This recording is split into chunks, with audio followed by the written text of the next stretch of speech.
예, 안녕하세요. 얼음공장입니다. 오늘은 이제 크게 목소리는 못 내고요, 여러분. 예, 커피숍에 와 있는데 아무도 없어요. 아무도 없는 데서 남들한테 피해를 미치지 않고 촬영한다는 점 미리 말씀드릴게요. 영상 시작 전에 구독하기, 좋아요 부탁드릴게요. 최근에 재개발, 재건축 또 규제가 나왔잖아요. 규제라고 하는 게 맞겠죠? 조합원 지휘권 양도에 대한 강화 조항이었는데 이거에 대한 얘기가 지금 많습니다. 일단 많은 분들이, 일단 저도 그랬고 그거부터 생각나시잖아요. 풍선 효과가 일어날 것이다. 뭐 안전진단 통과 전, 쉽게 얘기하면은 아직 뭐 진행이 안 되고 있는 곳인데 입지가 좋다거나 예비 안전진단 통과까지만 한대라던가, 재개발 같은 경우에는 얘기만 많이 나왔는데 아직 그러니까 지정이 안 된 곳들에 대해서 풍선 효과가 일어날 거라고 말씀하셨잖아요. 그리고 이거에 대해서 또 그렇게 생각하면 너무 단순한 거고 그거보다 더 복잡한 효과가 있다고 말씀하시는 분들 계세요. 그거에 대해서 제 생각을 좀 정리를 해드릴게요. 일단 뭐든지 여러분 규제를 하면은 단점만 있는 게 아니라 장점도 있어요. 그러니까 역효과가 있으면은 정효과도 있단 말이에요. 쉽게 요번에 단편적인 말씀을 드릴게요. 입장을 바꿔보고 시장을 돌리는 시장 참여자, 수요와 공급에 포함된 사람의 입장이 돼보면 쉬워요. 저처럼 이렇게 커피숍에 와서 쉬면서 전 그런 생각을 좀 많이 하거든요. 계속 그 생각을 해요. 사람들은 어떻게 움직일까? 어떤 생각을 하게 될까? 돈은 어디서 어디로 움직일까? 이 생각을 많이 하는데, 그러다 보면 좀 좋은 생각이 일어나고 시장과 비교를 해보다 보면 인사이트가 늘거든요. 안전진단 통과를 하면 이제 집을 못 팔아요, 여러분. 근데 이 효과가 옛날에 있었습니다. 재건축 지휘권이 강화가 되면서 아시겠지만 이 조합이 설립되고 난 다음에 팔지 못하게 한 적이 있어요. 그때 어떤 효과가 있었냐면, 재밌게도 자산이 충분히 없는 분들은 팔아버렸어요. 그런 분이 나왔어요, 실제로. 왜냐면 이걸 가지고 가기가 부담스럽잖아요.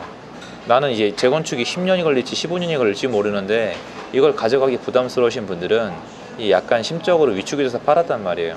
이번에도 안전진단 통과가 되면 이제 못 파는 분들이 계세요.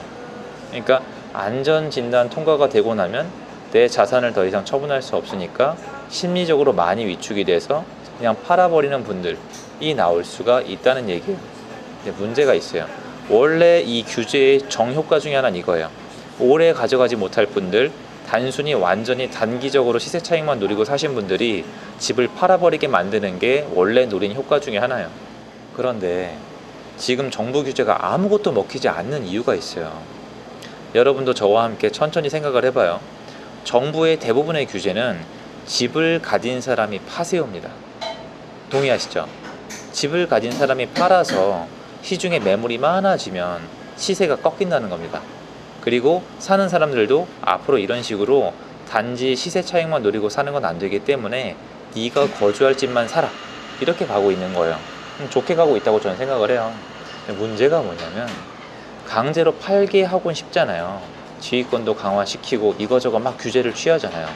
그러면 이번에 과연 안전진단 통과가 되면 앞으로 못 팔게 무서워서 파시는 분들이 나올까요? 일단 생각을 해봤을 땐 가능하죠. 근데 하나 더 생각해야 돼요, 여러분. 여러분이 집주인이 돼보세요. 예를 들어서 상계주공이나 창동주공이나 뭐 하안주공이나 뭐 이런 곳들에 여러분이 집주인이에요. 집주인인데 이제 안전진단 통과하면 몇몇 군데는 지금 예비 안전진단을 통과했거든요. 안전진단 통과 금방 해요. 이제 풀어줄 거니까. 풀어준다고 했잖아요, 대충. 그럼 풀어주면 이제 집을 못 팔아요. 그러면 팔고 싶겠죠. 근데 문제가 있죠. 뭘까요? 생각을 해보세요. 상계주공을 가지고 계신데 5억이 올랐다고 쳐봐요. 근데 이제 안전진단 통과되면 앞으로 못 팔 거니까 내가 던져버리고 싶은 거예요. 근데 문제가 뭐가 있죠? 그렇죠. 양도세가 엄청나게 나오거든요. 이걸 잊으시면 안 돼요. 이러나 저러나 지금까지 사람들이 못 판 첫 번째 이유는 양도세가 너무 많기 때문이에요. 문제는 일부 분들은 양도세를 안 낼라 그런다, 세금을 회피하려 그런다, 탐욕스럽다, 얍삽하다고 욕하실 수 있는 거 알아요. 저 이해해요.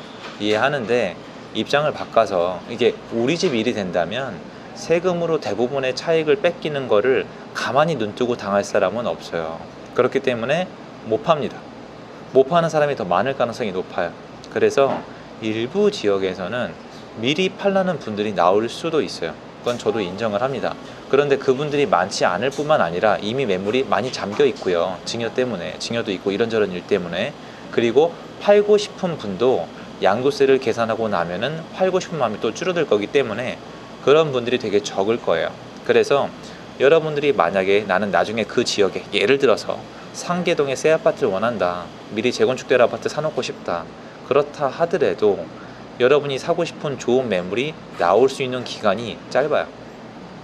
기간도 정해져 있고 조건도 정해져 있고 이거 모든 걸 희생해서 팔 수 있는 사람이 많지가 않단 말이에요. 그래서 여러분이 만약에 지금 거기에 나중에 내가 실거주할 새 아파트가 될 수 있는 아파트를 선점하고 싶다면 지금부터 부지런히 부동산 중개사님들이랑 친해놔서 물건 나오자마자 연락 달라고 해놓으셔야 돼요. 그 와중에 너무너무 어려운 상황인 게 이미 많이 올랐어요. 그러면 이렇게 되는 거예요. 만약에 이론대로 안전진단 통과가 되면 앞으로 못 팔 거니까 위축이 돼서 파시는 분들은 시세가 많이 올랐는데, 그죠? 시세가 이미 한창 올랐잖아요. 거기서 많이 깎아서 급하게 파는 분들을 여러분은 기다리고 있는 거잖아요. 나올 가능성이 없는 건 아닌데 그분들은 또 양도세 계산까지 해야 되기 때문에 이게 나올 수 있는 매물이 많지가 않을 거예요. 그러니까 지금 제일 큰 문제는 양도세예요. 사실 쉽잖아요. 여러분 물건을 파세요. 부동산이 너무 불안정하니까 시장에 매물을 좀 공급해 주세요라는 시그널을 정부는 보내고 있어요. 매물이 많이 나오게 하려고 노력을 하고 있단 말이에요. 근데 문제는 뭡니까? 양도세가 너무 많으니까 팔 수가 없는 거예요. 여기에 감정을 집어넣으면 저도 설명이 좀 흐트러지더라고요. 이런 거예요.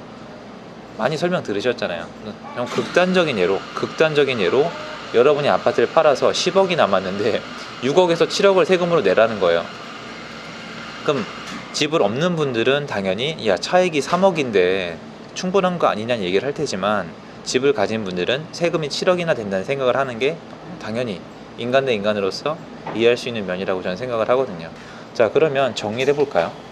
이 지휘권, 조합원 지휘권이 강화가 될 거예요. 그죠? 재건축은 안전진단 통과하면 이제 못 팔고 재개발은 그냥 구역이 지정되면 이제 못 파는 거예요. 그러면 어떻게 보면은 우리가 상식적으로 생각해 봤을 때 일단은 안전진단 통과된 건 이제 거래가 안 될 테니까 아직 안전진단 통과 안 됐는데 비전이 있는 단지는 인기가 올라가겠죠.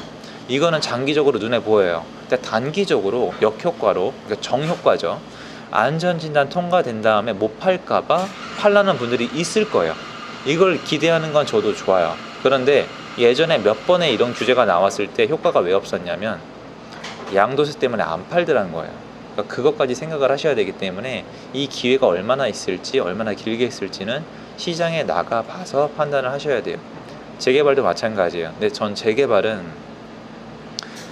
여러분 이대로 가면은 한동안 시장에, 그러니까 구역 지정이 아직 안 된 비전이 높은 재개발 구역이 투자 입장에서 수익률이 어마어마해질 수가 있어요. 왜냐면 이건 제가 추측하는 게 아니라 예전에 뉴타운 지정될 때 실제로 그런 빌라를 수십 채 사서 엄청난 돈을 버신 분들이 있어요. 그러니까 2008년도에 망한 분들만 있는 줄 아시는 분들도 계신데 그때 그 시장에서 돈 많이 번 분들 엄청 많거든요.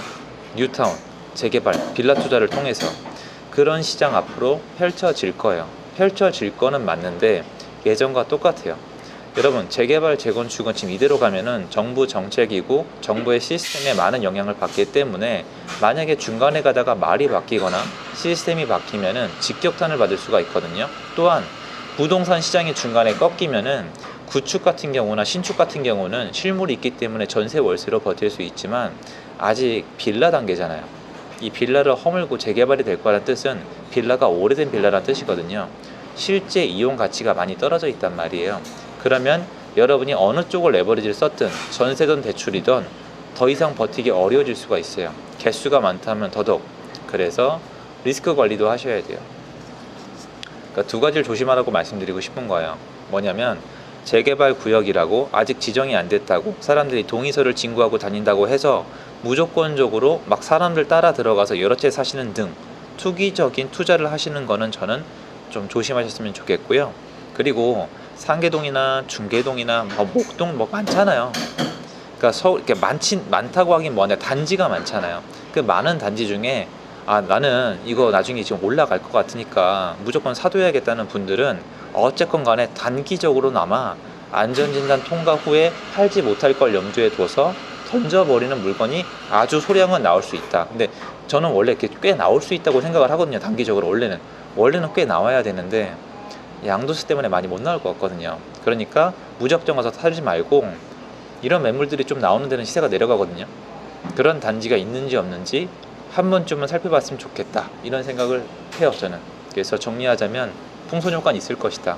장기적으로 수요를 한 군데 눌렀잖아요. 그럼 다른 데가 또 올라갈 것이다. 왜? 매물이 부족하니까. 하지만 반대로 정부가 의도한 효과도 있을 것이다. 하지만 그것도 효과가 양도세가 강화되어 있는 이상 반감할 수밖에 없다가 제 의견입니다. 도움되셨으면 좋겠고요. 여러분도 가끔 커피숍 와서 좀 여유를 많이 챙기시는 일상이었으면 좋겠습니다. 네. 감사드리고요. 전 여기서 이제 커피가 나온다고 합니다. 인사드리겠습니다. 감사합니다.